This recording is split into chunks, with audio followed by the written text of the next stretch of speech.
We have a good crowd tonight. Hi everyone, I'm Chris Rimmer from the Vermont Center for Eco Studies. Some of you know me. It's great to have such a good crowd. I'm, in a way, sorry to report that this is our last Suds in Science until next fall. We're taking a 3-month hiatus. The inn is busy, and we all get busy because we disappear out into the field. So we'll be back in September, and you'll hear about that. But we'll have a 3-month break to give us time to prepare some great programs for the fall and winter. So we're glad to have you all here. There's always a few standbys that come almost every time, and there's always a few new faces, some familiar new faces that I haven't seen here before that I know. That's wonderful.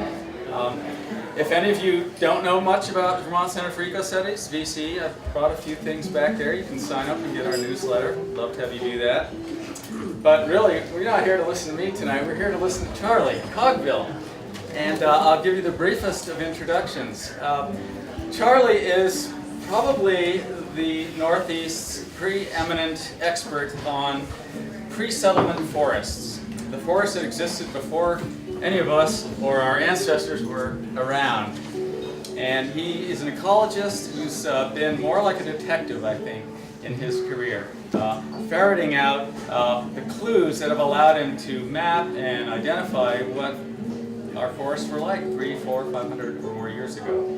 So I think that's what he's going to talk about tonight. And we're glad to have you here. Charlie Where's the program? is basically a freelance ecologist. He has many affiliations, but he's based in, is it Marshfield or Plainfield? Plainfield. Plainfield.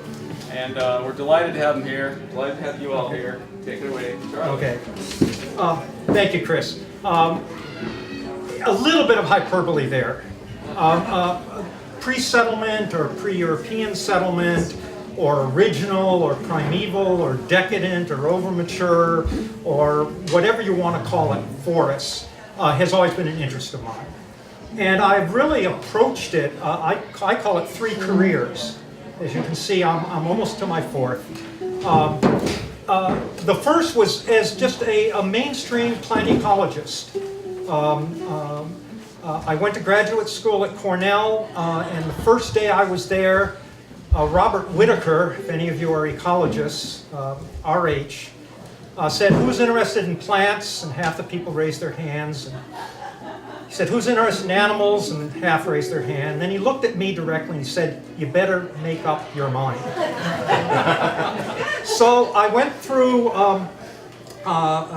4 years at Cornell and really got an education in plant ecology from when things were changing. We were going from a very Clementsian, Frederick Clements proposed a combination of climax theory and succession theory to explain what grew where, kind of in a balance, a static view of zonal climate and zonal vegetation.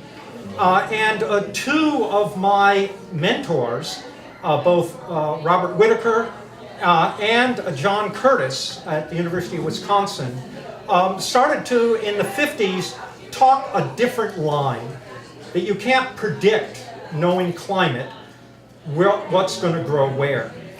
In fact, they said that it was really very difficult to predict what would grow there, regardless of whether you knew what the climate was or not. And think about this as it comes into climate change. There's an application that will change your perspective very really. So I was brought up kind of talking about species individuality and continua, and each species acting on its own, and things grade from one into another with no boundaries.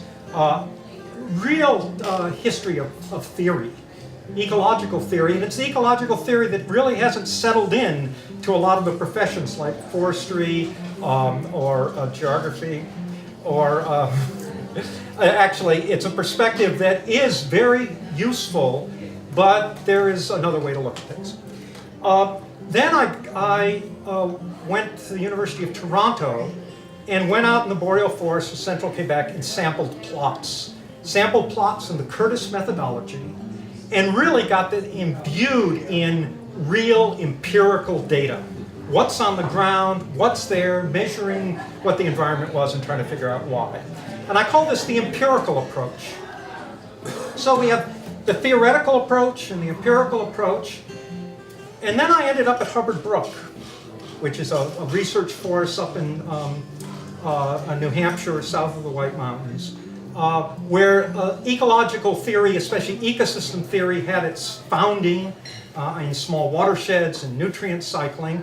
But the forest there was acting differently from what the book said and what was on the ground at the time. We knew there were different things going on historically. And for the past 30 years, I've been taking a third approach, which I call the historical approach. So we have three different perspectives there. Theory, empiricism, what's on the ground now, how big is it, how many of them there are, and history, trying to put the data from historical knowledge into that mix. And no one of those lines of evidence or perspectives gives a clear picture of what was in the past. They all give a picture of what was in the past, but it isn't clear, it isn't congruent. They all tell different stories. And to really learn, you've got to combine the two. And then with a little bit of, is it anti-hubris? Say that there are other things to learn down the line, and that we can still start to look. And that's where I am today. And I'd like to talk about those three aspects, if I will. I will use some examples. I hear that this is supposed to be a non-PowerPoint presentation. And I was a little bit nonplussed about that until I realized that when I went to college, around here somewhere, I got lost. I guess it's across the bridge. We didn't have PowerPoints. In fact, I don't remember the professors using the blackboard that much. They got up and lectured. I'm not going to do that. Okay? I hope this is a conversation. It's a conversation where you can ask questions. I will give you a couple of prompts. Some of them are very Socratic. They're conclusions that I have arrived at, but not everyone will arrive at it, even looking at the evidence that I have. And I'd like to be epistemological. How do we know what we know? What sort of evidence? How do we divine truth? That is more or less the providence of science, or one of the disciplines that uses a more set way of going about deriving things. Ecology has always been in the netherworld. Some people think it's stamp collecting, other people think it's highbrow science. It's somewhere in between. But I'll try to do it without a PowerPoint. And it just reminds me, a couple of weeks ago, I was talking to the editor from Yale University Press, who was editing a book by Gene Likens. Gene Likens is an eminent plant ecologist, head of the Institute of Ecosystem Studies, my major professor when I was at Cornell. And the editor was complaining that Gene was writing a book about Hubbard Brook and was trying to put figures and tables into the book. I think that's about my perspective. I'd love to have a PowerPoint, but instead of a PowerPoint, I have a handout. Okay, I'm abiding by the rules, Chris? Yeah. The handout has three panels. You can think of them as a PowerPoint panel. You can think of them as a handout or whatever. Two examples on the top. One from Gifford Woods, Vermont, which is right up in Killington, where Route 4 and 100 cross. An icon of a site by any definition. I'll talk about it in a little. The second one's Hubbard Brook. And the third one is a summary of what I've been doing for, it's now maybe 10 years. No, it's closer to 25, I guess. Putting together a map of the settlement era forests of the Northeast. And this is a very old version. We've now got the map. I'm working with a large NSF project that's going from Minnesota to Maine, north of the Ohio River, working with empirical data from 200 years ago to figure out what was there. And that's what I really like to talk about. What are those data like? What assumptions do we make? What do we learn from those data? So we don't have quite enough to go around, but you might just pass around and take a look at this if you want. And I can give you a much more easily. I can mail you a PDF of it anytime you want. So are we allowed PDFs? Okay. I will start off with Gifford Woods. Gifford Woods is in Gifford Woods State Park, right on Route 100, right north of where Route 4 crosses. It is absolutely the icon of the hemlock, white pine, northern hardwood forest, because in 1946, E. Lucy Brown was the second female graduate of the graduate program at the University of Cincinnati. She wrote the book, the Bible, The Deciduous Forests of Eastern North America. Nobody knew the forest better than Lucy. She went out, visited places that no one can visit today, because most of them are gone. The others are in the back hollows of Kentucky, and anything but a 5-foot old lady driving a Model A Ford that drives up to the back hollow in Kentucky and said, "I'd like to look at your woods." No one could do that today. She visited the places, her beloved Cumberlands. She made a trip in 1946 to New England to see what was growing here. She made one stop in New England. On August the 4th, stopped at Gifford Woods. Did a Lucy Brown sample, which is the first 100 trees she ran across. She tallied them up by species, and then went down to Harvard, to the Harvard Herbarium, and then drove back to Cincinnati. In her book in 1950, she has a zone called the Hemlock, White Pine, Northern Hardwood Forest, which is in this little thing. There's a picture of Lucy, by the way. First female president of the Ecological Society of America, really the queen of the forest, and no one is going to come close. She knew, in her own way, in her own time, what was going on. But she didn't quite understand New England, because she'd only visited one place. That one place, as I said, was Gifford Woods. Here's a picture right below her picture. You can see the one hemlock tree in Gifford Woods. This is her archetype of the hemlock, white pine, northern hardwood forest. It goes all the way from the boreal transition in Canada, all the way down to the oak, sprout hardwood forests in southern New England and New Jersey and across Pennsylvania. This whole zone, she talked in a very Clemensian way, even though she was avowedly anti-Clemensian. She was hoeing a new line. But she still was, and you can see there's a quotation from her here saying how the zone has its own, it has some unity and it has its own characteristic, and it's interpenetrating climaxes. That means she was confused. It wasn't one climax, it was two climaxes, and they were trying to mix up. So we have that place. Gifford Woods was then visited in 1958 by a Dartmouth professor, Herb Borman, and his major professor from Rutgers, Murray Buell, and they sampled the forest, measured up what the density and the basal area, and what species composition, and what little herbs grew there, and what the nutrients were in the soils, and wrote a paper called The Old Growth Forests of New England.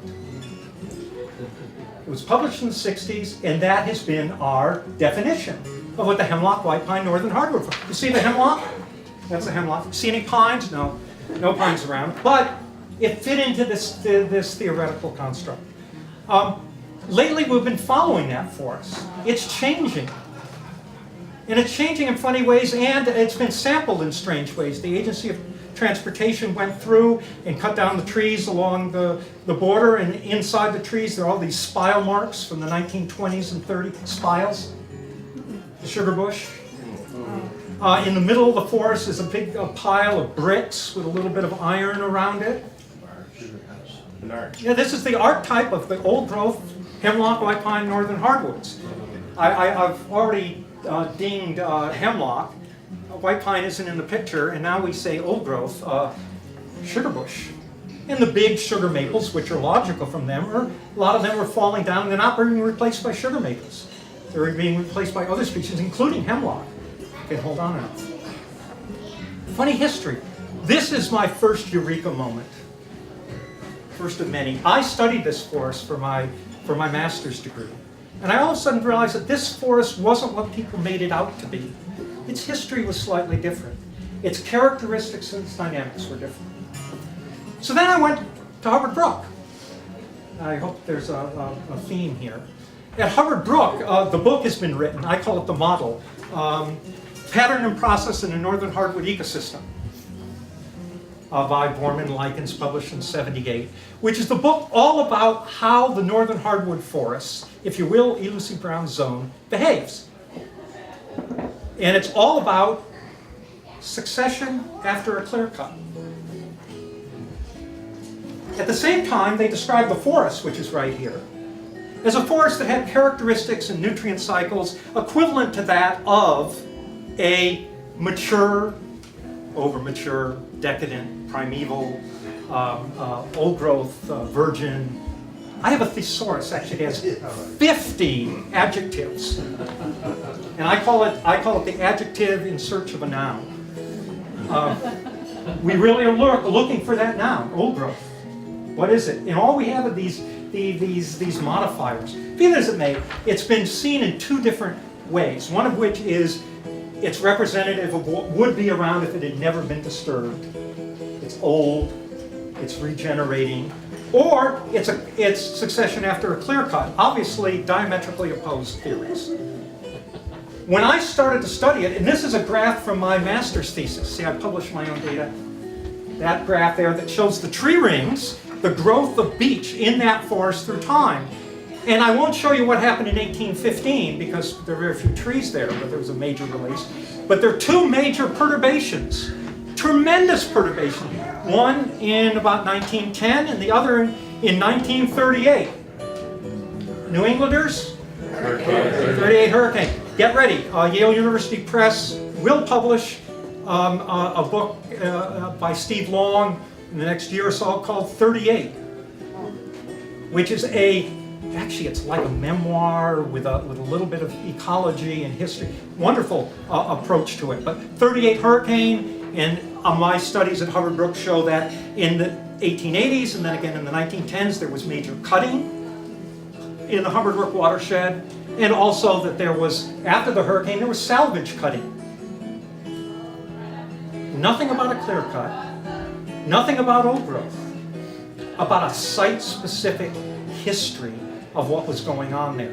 And many of the things going on there, including things like maple decline, things like the forest has stopped growing, which has been hitting the news about 4 or 5 years ago from Hubbard Brook.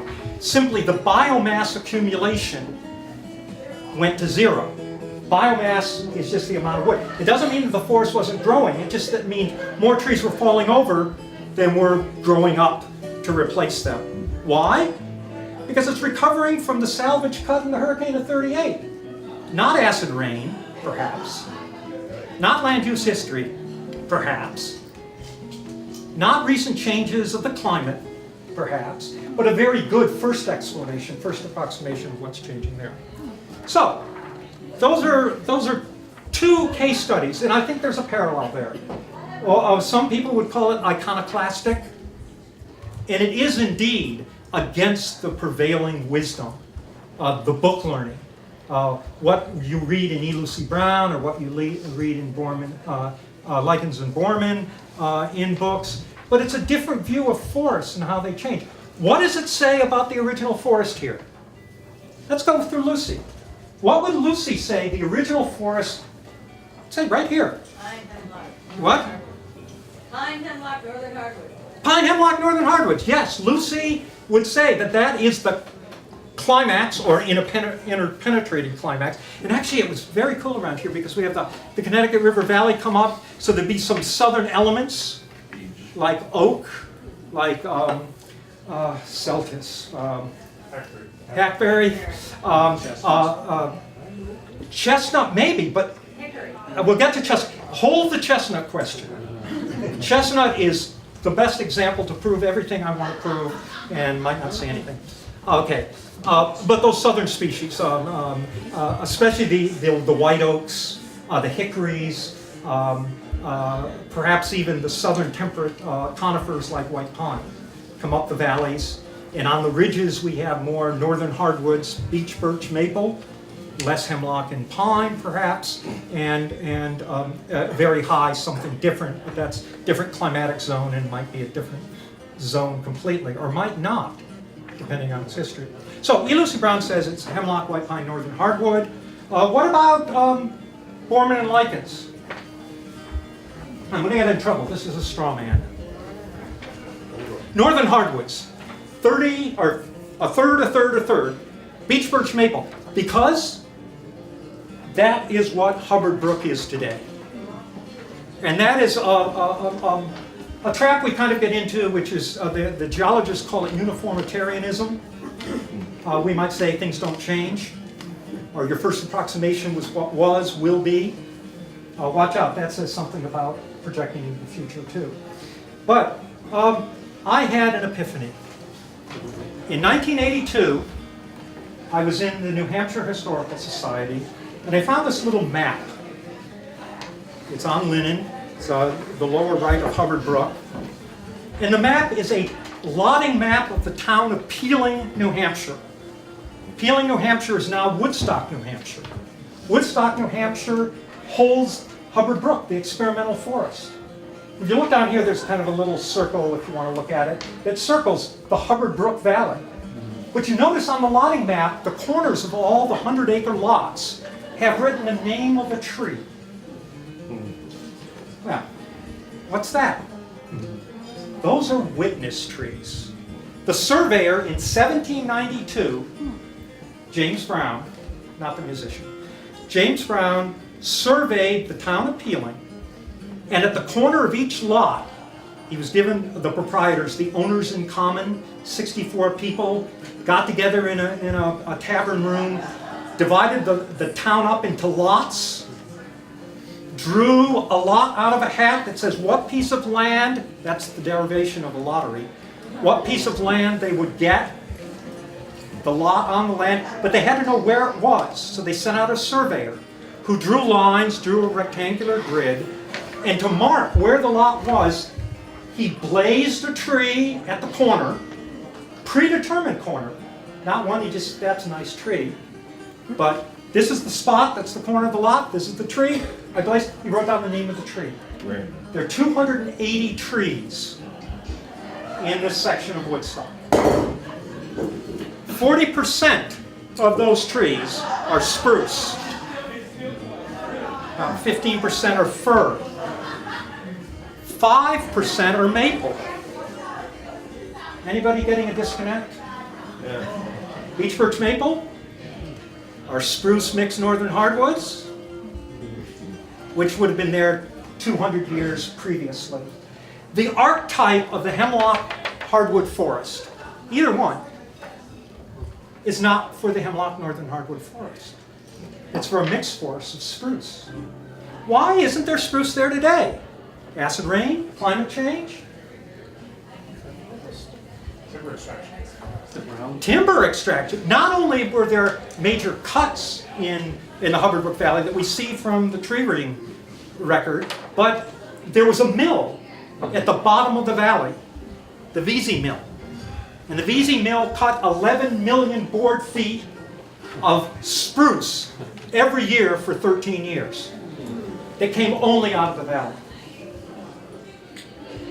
It's a really nice story where we have numbers. We have the history. I went from this epiphany, one town, or one part of one town, and starting in 1982 said, hey, wouldn't it be neat to have this story in other places? And I said, how would I go about that? I mean, I could go down to the New Hampshire Historical Society and I could look, and there are only 2 maps in the whole Historical Society. They have trees written on the corner of the lots. So Henniker and Peeling it is. I've got 2, which is pretty good, although you never do things in 2s in ecology. Because if they're different, you don't know which one to believe, and if they're the same, you didn't have to do the second one anyway. So I went on from there and started to look at other repositories, other types of data But it turns out that witness tree data from the original surveys is ubiquitous. Virtually every town in New England at one time did that before settlement. That is, before the settlers came, they had to know where to go. So they cut up into lots, and they marked those lots traditionally with trees. And those were public records. Those were the land records of the proprietorship. Not the town. This is pre-town. These are the precursor of the town. And they still survive in town offices, in historical societies. And I started to look, first in northern Vermont, where I could spend some time. And then I discovered, it was very interesting, the state archives actually had copies of all the early town records. Not only that, the Surveyor General for Vermont had actually gone through all those early records and transcribed out the surveys in many of the towns in the northern two-thirds of the state. So we could go to, 251 towns in Vermont, or you could go to the archives, which is now in Middlesex, and go through the microfilm and start to figure out what's going on, which I did. And I started to accumulate towns. And after many years, I decided, well, it'd be nice to go to New Hampshire. New Hampshire isn't quite as organized as Vermont, but still has much the same. It has the same, actually, it isn't the state of New Hampshire, it's actually the Mormon Church. Mormons are very interested in genealogy, which means early town records, which means in the 1950s they went around and they microfilmed all the town records in the entire world, very literally. And those are available. And so the state of New Hampshire had a whole bunch of those in the state library. I started to go through those. And then I convinced some colleagues down at Harvard Forest that they might do this for Massachusetts, and Connecticut, and Rhode Island. So by the year 2000, we had Western New England with a little over 380 towns, and within those towns, a tally of the species of trees marked by early surveyors, which we can assume, you can challenge me, I'd love to have the discussion, we can publish the results, of whether those surveyors were biased or not. However, at face value, we have towns with at least 50 trees, some towns with 2,000 trees, from an era before white settlement or settlement by Euro-Americans. So, that's what I call the witness tree record. And you can see that I've been a little bit busy lately. The map here is of 1,372 towns. And I remember that, it's easy because the database that it's in is witness trees 1,372. It's a version number. See, I count town by town. It's a massive data management problem. Fortunately, if you wanted to, those trees, for the most part, are site-specific. We know where the tree was because it's the corner of the lot. Those lot corners still exist today. The lots that people own in towns follow the old lot lines, albeit fairly small pieces, but they're there. Look on any aerial photography and you can see the lot lines in Vermont towns. Stone walls. Stone walls on the edges that mark the boundaries. Those are boundary walls. And you can go to those corners. A lot of times those corners are in the middle of roads. Why? Because the roads didn't go through the lot, they went along the lot edge. The Canadians were really wise. They had a 10% overlap and they left room for roads. In New England, you had to kind of share the edge of your lot with a road, and you each got to put a stone wall. You put it on either side, and you have road walls that run along either side. Actually, it's a rod and a half into your lot and a rod and a half into your neighbor's lot. So I've been going through that. Now that's stamp collecting. I've collected stamps from 1,372 towns. But I go back, I am a plant ecologist. I'm trying to answer a question. Anything jump to mind? What I would do with this database? which, by the way, is, since we've published it in PLOS One, okay, which is a scientific open source journal where the data, raw data, has to be freely available for anybody to use. It strikes against traditional science in one way, but it's the future of science in another way, and it's actually large science. So it is available, which is the composition by town. But what can you do with that? I have colleagues that are going crazy. They're trying to figure out what the forest types were. I have colleagues that are trying to find out how much biomass was in that forest. I have colleagues, in fact, they're not colleagues, they're disciples of mine that are trying to figure out what the density of the forest is, which is very difficult if you only have species. But there are ways to get about it. What I did with these is a very fancy thing called classification.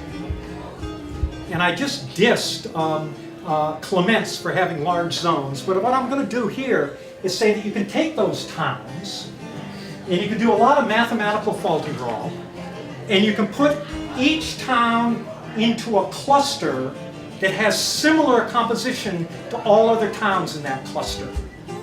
You cluster them. You classify them.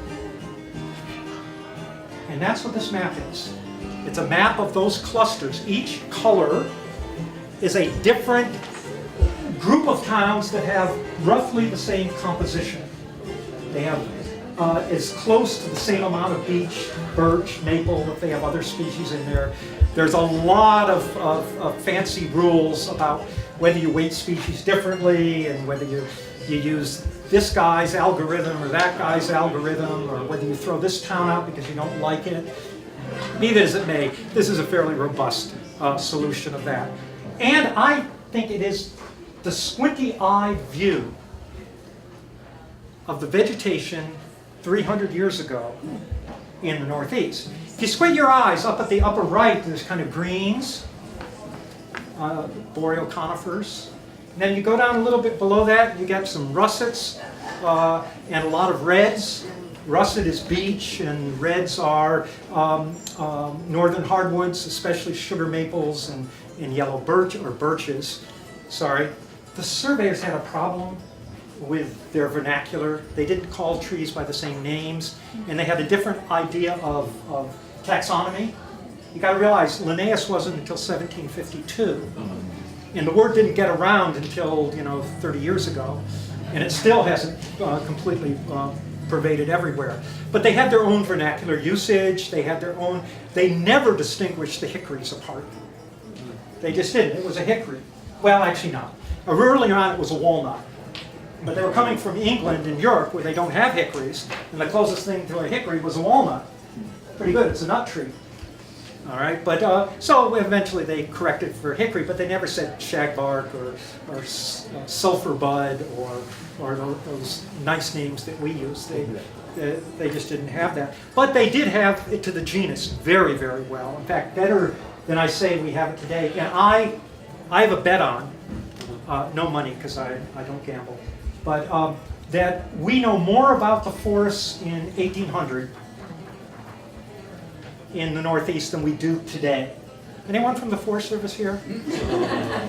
Okay, the Forest Service has a program called FIA, which randomly surveys forests. But we end up comparing modern FIA data, Forest Service data, and literally this kind of data at this scale, at this agglomeration or aggregation level is very, very robust. And you can see it isn't zonal. Even though it has a transition from the green to the northern hardwoods, which are red, to the blues that are hemlock and white pine, the temperate conifers, down to the south to the oaks, with a little bit of hickory, which are the orange, the yellow and orange. And then there is chestnut in here, in those southern areas. Ready for a chestnut question? What color is the chestnut? These are I can show you the actual species. The chestnut is in with the oranges and a little bit in with the yellows. Remember, this is a town classification, but the towns are made up of species. So you do this little multivariant arm waving, let the computer do it if you want. But as I say, it is robust. But we do have, and if we had a PowerPoint, I could show you the distribution of, distribution of chestnut. I'll be happy to show it. By the way, in Vermont, chestnut shows up in only 2 places. On the Hazen line. Everyone know the Hazen line? No. Hazen was the surveyor that surveyed between New Hampshire and Massachusetts at that point in 1750. And that point, Vermont was kind of part of New Hampshire and kind of part of New York, but Hazen thought it was part of New Hampshire. So he drew a line, actually his compass bearing was off, and it was running north of due west, so that Williamstown, Massachusetts is actually in Vermont. But we follow Hazen's line. It was right on the Hazen line. He saw chestnut as he came up over the Deerfield River valleys and headed on down toward Fort Massachusetts, which was right on the New Hampshire line. It also occurs in the southwest corner in the town of Pownell, which has a lot of chestnut in it,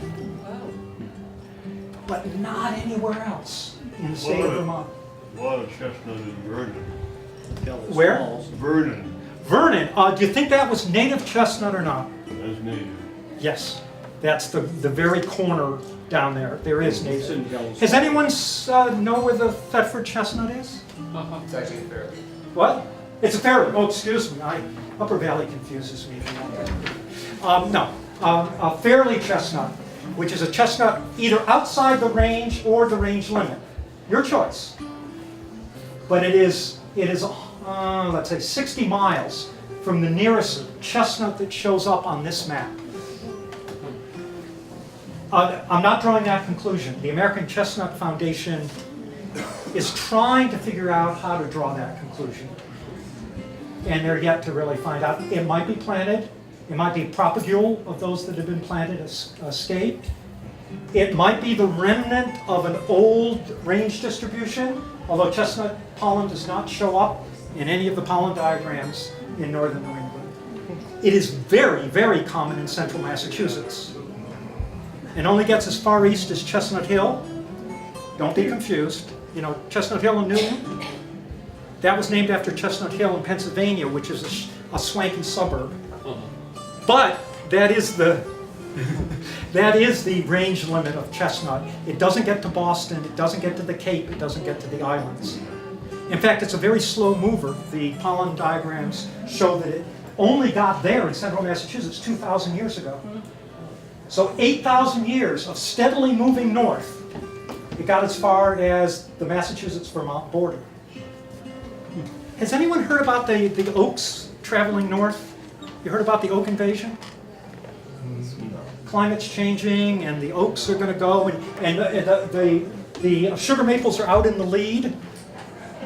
All right, they're moving north. Everyone hear that? Yeah. A hypothesis. Yeah, it's gonna go there, and the oaks are gonna move in. In southern New England, it was dominated by oaks. Why do you think it was dominated by oaks? Sandy soil. What? Sandy soil. Sandy soil, dry conditions, poor nutrient conditions. Anything else? Anyone read Changes in the Land? Burning, fire. Okay. Bill Cronin, who is the eminent environmental historian of our time. He is the Frederick Turner Professor of History at the University of Wisconsin, which is where Frederick Turner, the Frontier Hypothesis, modern American history kind of came. He wrote a book about southern New England called Changes in the Land, and it's about Native Americans and fire and agriculture. That is down here, the yellow. Those are the processes, those are the influences that were prominent down here. Natives are gone for the most part. They're not that influential. Agriculture is taken over, development beyond agriculture. So we have really a change of land use. Fire is gone. In fact, in suburban Boston, there's a mesification going on. The oaks aren't regenerating. The foresters are having a hard time. They can do things like take out blowtorches and scarify after they cut. but oaks are having a hard time. What about all those oaks, the army of oaks marching north? My prediction might be that the oaks are retreating south.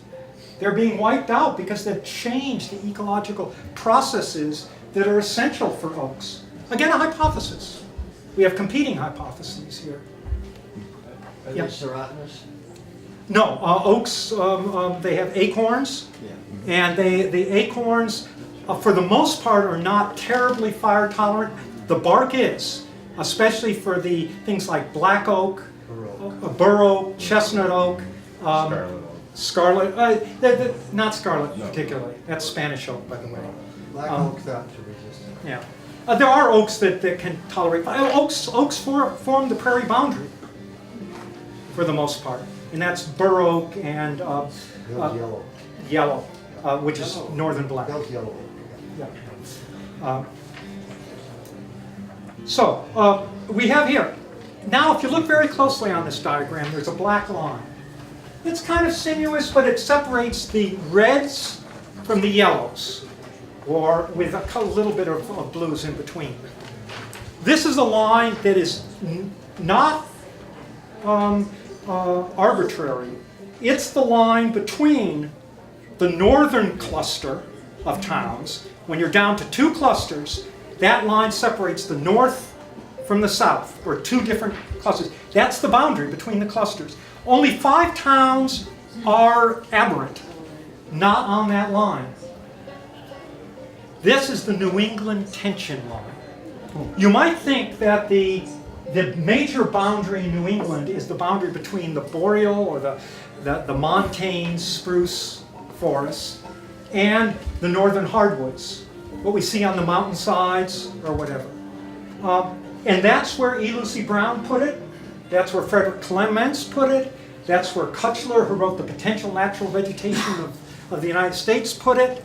That's where Vestfeld, who of the Society of American Foresters, wrote a map on the natural vegetation of New England, put it. That isn't the major ecotone. That isn't the major dividing line in New England. It is a dividing line, but it's gradual.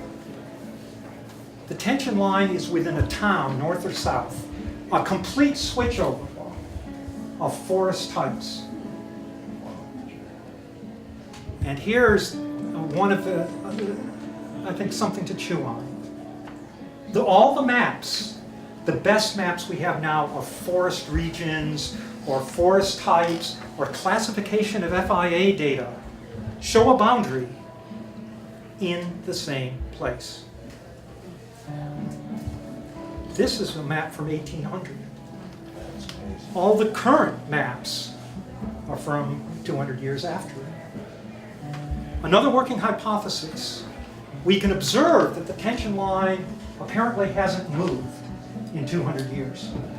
And that's with all the Euro-American settlement, that's with all the changes actually in climate. It's warmed up 2.5 degrees Celsius, according to the observatory temperatures in Hanover. I assume it's about the same here. The observatory's been running there since 1820s. And we can look at, from there until the mid-1890s, there was 2.5 degrees Celsius increase. That's the same amount that's been predicted for the next century by climate models. It varies from place to place in the globe, but it's the same order of magnitude. So, do the trees know it? That's the kind of questions I like to ask. That's what I think is really important from these type of data. That we can really say, this is empirical history. We couldn't make the observations, but I had a team out there of surveyors, or at least a group of people I can talk to, that have recorded what was there, what were their observations, and we can use that. Instead of speculating about what's going to go on in the future, let's first not speculate, but find out what's gone on in the past 200 years. And try to get an idea of what in the jargon, what the drivers are. What are the factors that are influential in what is going on here. And I think there we have a 200-year head start. So we don't have to wait around. I always like to say there's one very nice thing about forestry, and it's very hard to prove you wrong because you're going to be gone by the time the answer really comes up. So this is somewhat the same way. A lot of the forecasts, future casts, are looking at what's happening in the future. I'm going to stop talking a little bit, but I will put in a plug for the Paleon project that is looking at a model, a mathematical model using pollen, using tree rings, using historical data, including these, to look at what's happened over the past 2,000 years in Eastern North America. And there's a hidden agenda here.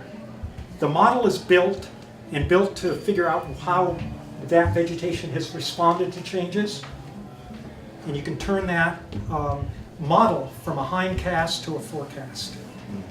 You can run it from here into the future. And that is a cutting edge of science. It's still dependent on the data. It's all models and statistics, except for what goes into it at the bottom end. And this is the kind of thing, well, this is a major piece of it.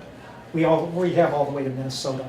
But Minnesota is easy because Ohio to the west was put together by the Public Land Survey. The United States, when federal territory was founded, the territory of the original 13 colonies went to the colonies.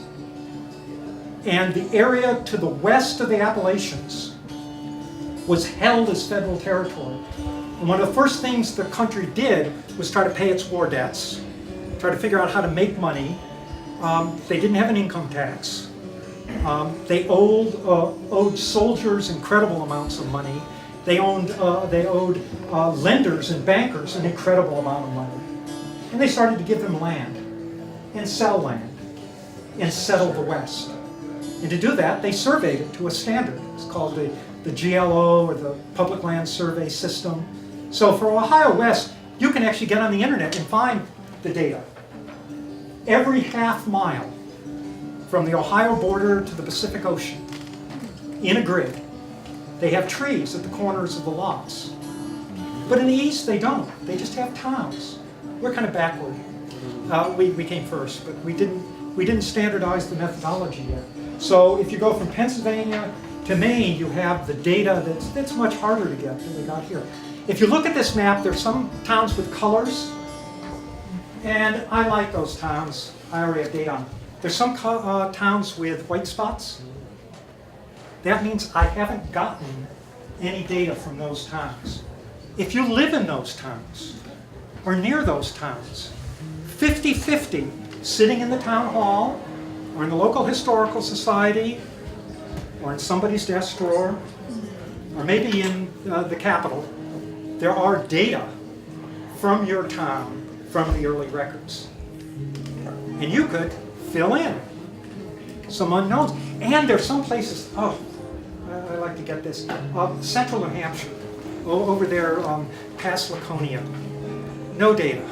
Central Maine, no data. Actually, Central Maine was owned by one person, William Bingham, from Philadelphia, that owned 2 million acres.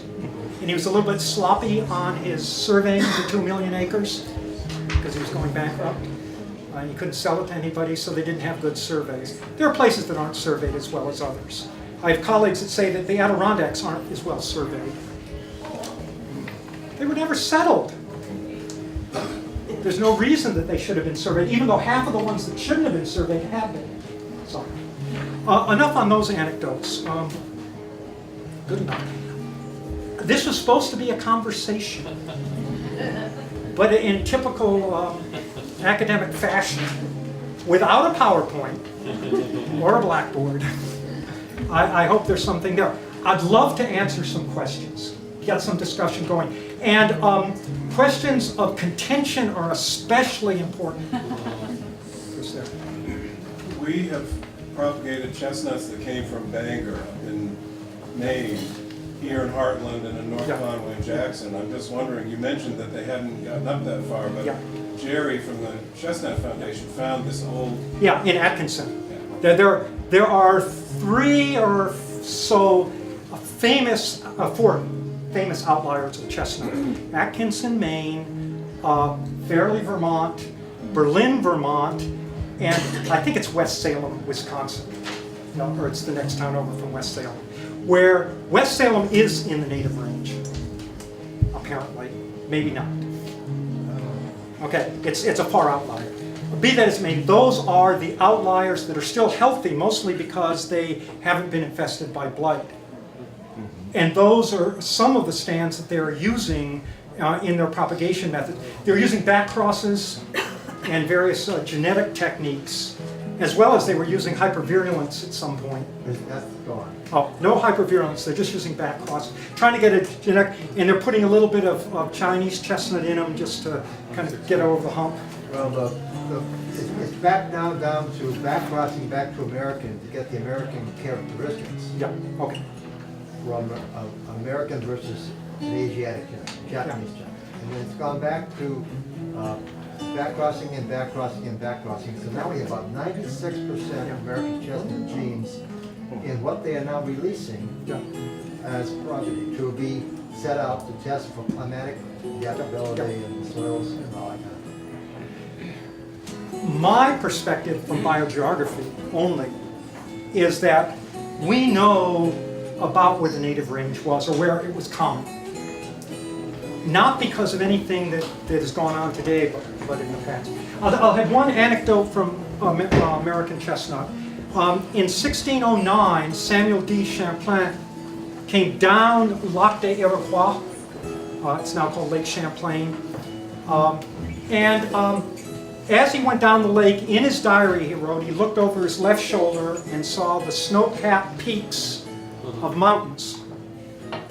The 9th of July, 1609. Snow-capped peak, that's what he said. De neige. You gotta watch out, he didn't speak English, which gets important in the next sentence. He also described, il y a fort de chestnut. There are many chestnuts à côte de la lac, on the shore of the lake.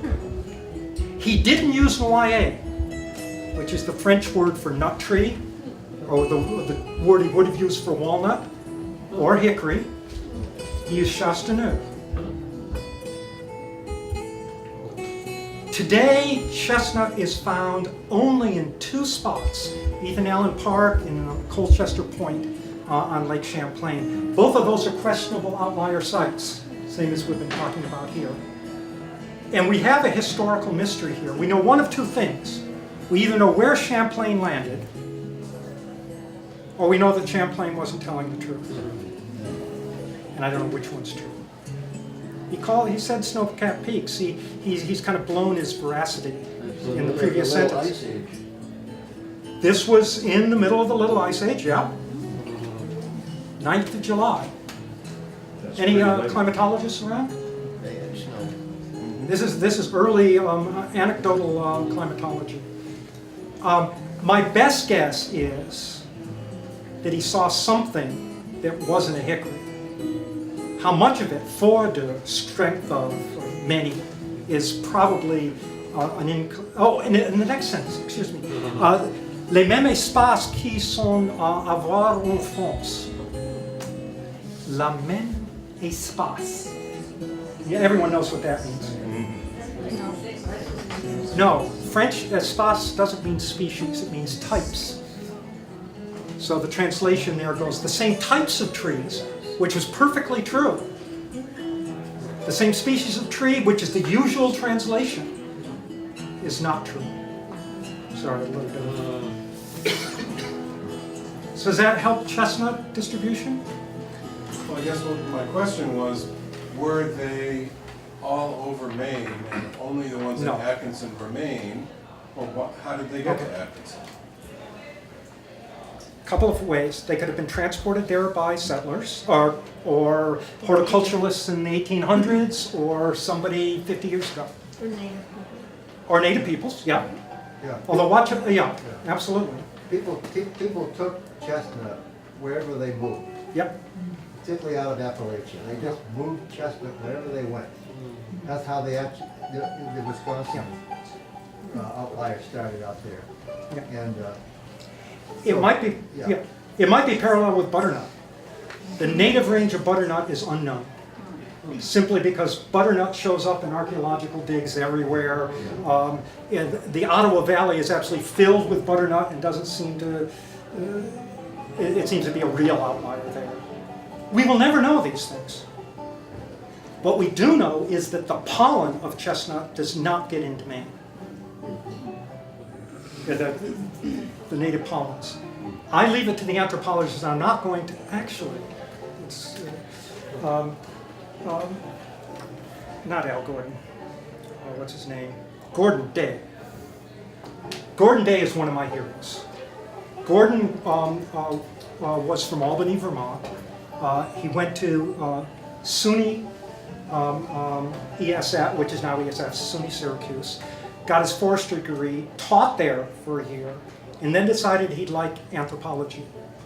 And he went on to become the director of the Museum of Man in Ottawa, the last real speaking Abenaki speaker, even though he wasn't Abenaki at all, and the expert ethnologist on the Abenaki. And if I'm going to have an anthropological discussion, Gordon is going to talk for me. I get in too much trouble. I get into hot water every time I go to anthropology.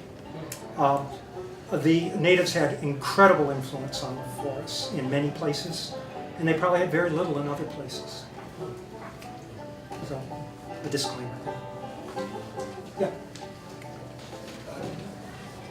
The survey data that you have, Yeah. I have some experience with surveys in that I live next to the Army Park, where the Army Corps of Engineers. Yeah. Every 5 years they come through. Yeah. And every 5 years the pucker brush moves a little bit, and their Yeah. survey comes on toward our property about 3 feet, Yeah. 5 feet. Yeah. I've seen this multiple times where there's certain lassitude, certain laziness. Oh, yeah. To be expected, certainly with the Thetford records where I'm from, you see that. So you would expect some bias, like if I were to come up to a maple tree, it would be a whole lot harder to create a blaze in it than a spruce. Might be, yeah. So to solve that, could you look at the surveyors? Could you Yes. look at the individuals and then from the data figure out Yes. who's good? There are several ways that have gone, if you have enough surveyors, and they do in the Midwest, of look at if surveyors are working the same territory. They never work the same lines, because they were responsible, in fact, they worked towns, very literally. So you can take towns in similar settings and whatever. And you find out that there's no consistency one way or another in surveyors. Some surveyors ended up with more pine. That could be that they liked pine, or there was more pine there. Or pines were bigger and they covered more territory, so they got closer to the points. Surveyor bias is a real, how shall I say it, problem waiting to be solved. And it isn't going to be easy because we've had surveyors for 300 years trying to either rationalize, explain, or divine what has been going on. I've been working on that recently using other types of data such as the diameters of the trees and the distance from the point to the tree and the angle from the tree in terms of compass direction. And again, there doesn't seem to be any major species bias by the surveyors. It doesn't seem to be. If you had a cluster of, if you knew who the surveyor was Yeah. for individual towns, you might be able to cluster them based on how consistent they were via the clusters that you have on your map. Yeah, remember yeah, I could. I mean, if you're getting a purple town here and here, it's the same surveyor, yes. But that kind of, I have never seen that exact pattern at Is all. that information available, the surveyor's name? Oh yeah, surveyor name. In eastern towns, it's multiple surveyors sometimes. Because a lot of our towns were divided up by divisions. The first division was the first place to be settled. The Green and whatever, Hanover Center. And then Eliezer came along and said, no, I want this. Actually, he gave the southwest corner of Hanover to Benning Wentworth, who was the royal governor. So you can get different surveyors in different places. And Hanover has, I think, 4 divisions. One of the divisions of Hanover are 10-acre lots going right up the river on the east or west side of town, east side of the river. So we have literally hundreds of trees on the bank, and I think it's about 3 rods in on the river, which is an amazing resource. In fact, a class could go back to those spots and see what's growing there today, because we know where it is. These were surveyed. They were survey grade surveys. You know, there's a rule of marking your boundaries, and your boundaries tend to between the corner points tend to waggle around the good stuff and short of the bad stuff. That's what's called plus or minus. Plus the good stuff, minus the bad stuff. Be this as it may, the corners themselves are permanent monuments and are probably as stable as anything we have through town. Doesn't mean they don't move, but it's illegal to move them. Also, it's illegal to cut down a witness tree. To cut down what? A witness tree. Cursed be he who removeth his neighbor's landmark. Yeah, exactly. However, I know of no New England witness tree from the 1700s that still stands. I think I know where one was. The monument line in Maine, where the eastern border of Maine comes out of the St. Croix River and it goes onto the upland and goes due north. A huge 3-foot in diameter yellow birch tree with an iron ring around it was the baseline for all of Maine. For the north line, which is the eastern boundary, you know, northern Maine is WELS, west of the east line of the state. That's the line. And then the baseline went right over Katahdin. That iron ring, I bet you, is still there. I know the tree isn't because I've been there. Would you just restate what the tension line is? Okay. Objectively, the tension line is the last seam, the last junction of the last 2 classes of clusters of towns. So if you cluster towns, and it's a hierarchical cluster, you put 2 together, and then you put 4 together, and then you put 8 together, and you end up with the last ones to join. 2 clusters going to 1 cluster. Draw a line between the towns and those 2 units. That is the objective tension line. The ecological tension line is an area of rapid change of composition, and I would propose process. In fact, so much so that probably either side of the tension line tends to perpetuate itself. Watch out, I just got very Clementsian. It tends to perpetuate itself because the process is there. The northern hardwoods can't reproduce in terms of catastrophic disturbance or fires or whatever. They like wind and they like little things, and to the south it does well after fires and catastrophic disturbances. And Native Americans. So that's what the tension line, and right now, if you really, the tension line was first developed by Curtis in Wisconsin, and there are people right now working on it across central Michigan. We have the Mitten, and right across the Palm is a tension line. In Ontario, it's called the Carolinian Line. It goes across the northern tier of counties in Pennsylvania, which you see on that map. Right. And then it has these exceptions. There's the Susquehanna salient. Now this is where the natives really get important. There is a lobe of the tension line that goes up the Susquehanna River through Bradford, through Scranton, Pennsylvania, goes up to Chemung, up the West Branch, the Concocton, goes over to Canandaigua Lake, and down to the Genesee River. Cutting across topography, across drainages. It also happens to be the homeland of the Seneca. It happens to be also the route that Sullivan took on his famous march to extinguish the Iroquois. There's a lot of correlation. Why it's there, I'd love to know. Also, there's the outlier in the Camden Hills of Maine. The Camden Hills of Maine, right outside of Camden, Maine, Mount Magundacook, Mount Batty, is covered with oak forest. It's the best oak forest I know in New England, because it's in a state park and it hasn't been disturbed. And it was there. It's there on the map. The town of Camden is south of the tension line. I don't know what proves what. Tension line's good, or I know what grows on Mount Batty, but there's a consistency there.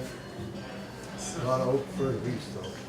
There's oak mixed in further east, yeah. In fact, if we draw that line, I bet it'll go somewhere across Nova Scotia. But I'm not about to, well, I am. I said I wouldn't go west from Ohio. I didn't say I wouldn't come east from Maine, and that's very serious. New Brunswick and Nova Scotia were ruled by the same type of government as the original 13 colonies. They were just the 14th colony, which was Nova Scotia. They had the same surveying tradition. They had the same record-keeping tradition. In fact, a lot of the New England surveyors after the Revolution went to the Maritimes, went to the eastern townships because they were Yorkers. And so we have the surveying tradition in New England kind of died down because all of those Scots, many of them were Scots, surveyors, left and surveyed the Maritimes and eastern townships, which have wonderful data.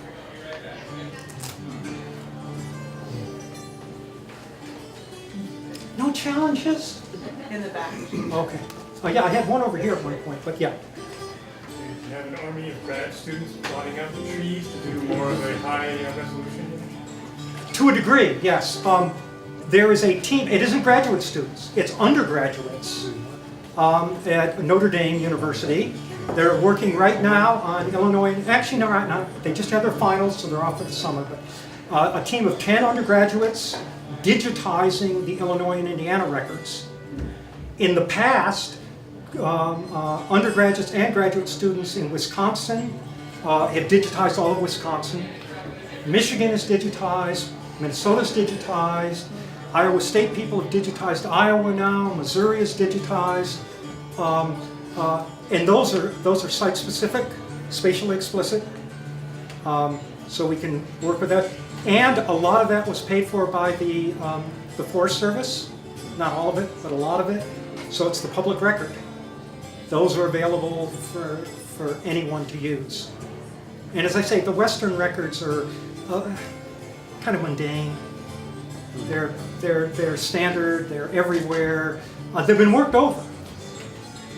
There are over 1,000 scientific publications on the pre-settlement forest record. Only 3 in the East.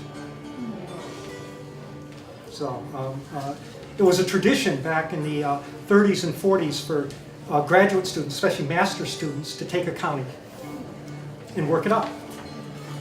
And it's still available today.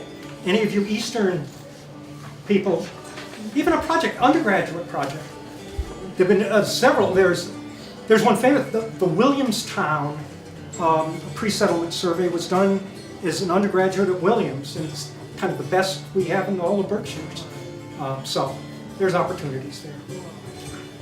And the first one ever done around here was done by a graduate student at the University of Chicago in 1936, Edward Tolbert, who did Lebanon.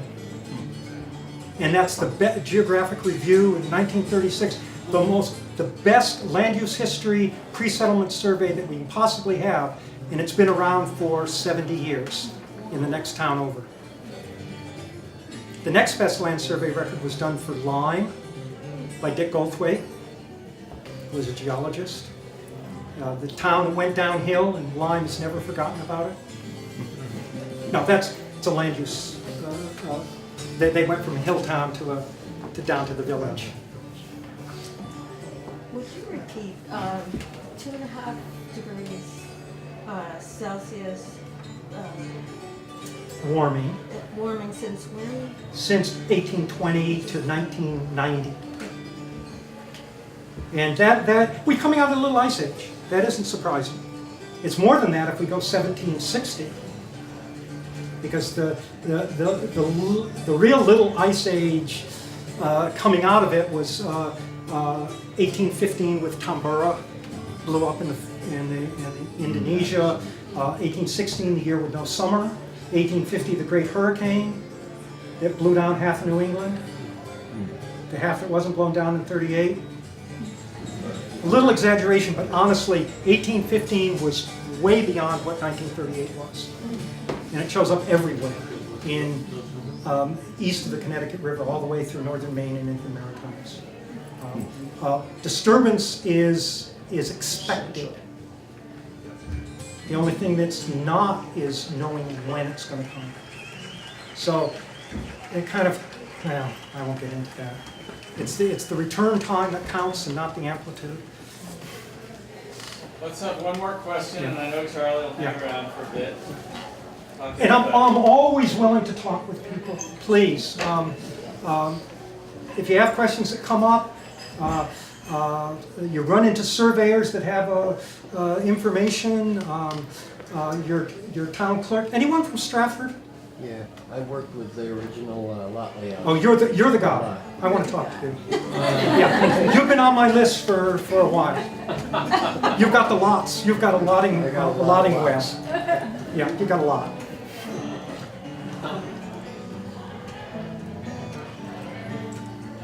What are you going to do between now and the time you're retired in 25 This years? is the absolute. What's the fourth career? I'm not 100% sure.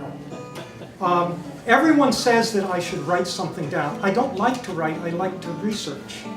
That doesn't. I'm fooling myself if I say I should go to the grave with it. But most academics do go to the grave with most of what they have. There's a book or a major thing in the offing, which will either be, I figure, mark my words, either the pre-settlement forests, which are techniques and methodology and data from the Northeast, or the forests of New England. Now, really, which will happen will be what the editors at University Press of New England or Yale University Press seem to think would be appropriate. And neither one of those, I've talked with both of them. In fact, sounded out a bit. Seems to be quite in tune. And actually, that's where the conversation about gene lichens came from. If I can't put in any tables and figures, I'm going to be in trouble. So it might be University Press of New England. But they did the whatever they call it, text editing. There's a book I have co-authorship on called The Changing Nature of the Maine Woods, which is about Maine but very applicable to anywhere in northern New England. It talks about these techniques, it talks about witness trees, and a variety of other things with two actually superb ecologists, Al White and Drew Barton. And that's University Press of New England. And they made us put a lot of stuff in sidebars, which I think means that there's text and then there's something else that if you want to put it in, you can. To me, there's a lot of meat, and then the text tells you where the meat is. A little bit tongue-in-cheek, but that's a direction I think I will go in. And the more encouragement and help I can get, the better. You know, it'd be wonderful to have this is a swipe, but it'd be nice to have a map of the trees of Vermont, of the trees of Vermont and New Hampshire to go along with it. And I'd love that map to be 1790 or 1800 rather than today. Just some ideas. What? Why is that a swipe? Because that's a proposal on the table. Well, thanks, Charlie.